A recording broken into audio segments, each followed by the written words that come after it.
সবাইকে বলো ঈদ মোবারক। এই তোমার একটা আপ্পা দিয়ে সবাইকে আপ্পা দিয়ে দাও, আপ্পা আপ্পা দিয়ে না আসলে কি আপনারা যে আপনারা বলতে কি মুসলমানরা যে একটা সেমাই যে পাক করে, এই সেমাই আমাদের কিছু খুব ভালো লাগে। যেমন ইফতার, আমরাও ইফতার করি, প্রতিদিন ইফতার করি। এই যে মুড়ি ভর্তাটা যে আমরা মুড়ি ভর্তা বানাই, এখানে ঈদের পরে কিন্তু আর ভালো লাগবে না।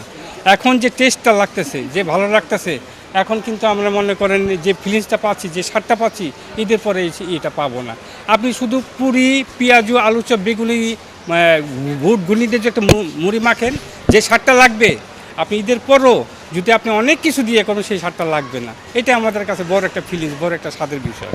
আর আসল কথা যে এখন আর ওইটা নাই যে হিন্দু মুসলিম, এখন আমাদের কাছে সবাই সমান মনে হয়। আমাদের উৎসবে যেমন ওরা আনন্দ ভোগ করে, ঠিক ঈদের মধ্যেও আমরা সেই একই আনন্দ ভোগ করি।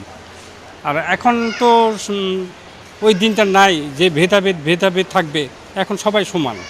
এই জন্য খুব ভালো লাগতেছে, সবাই সমানভাবে আমরা ঈদ করতে পারছি, আনন্দ করতে পারতেছি।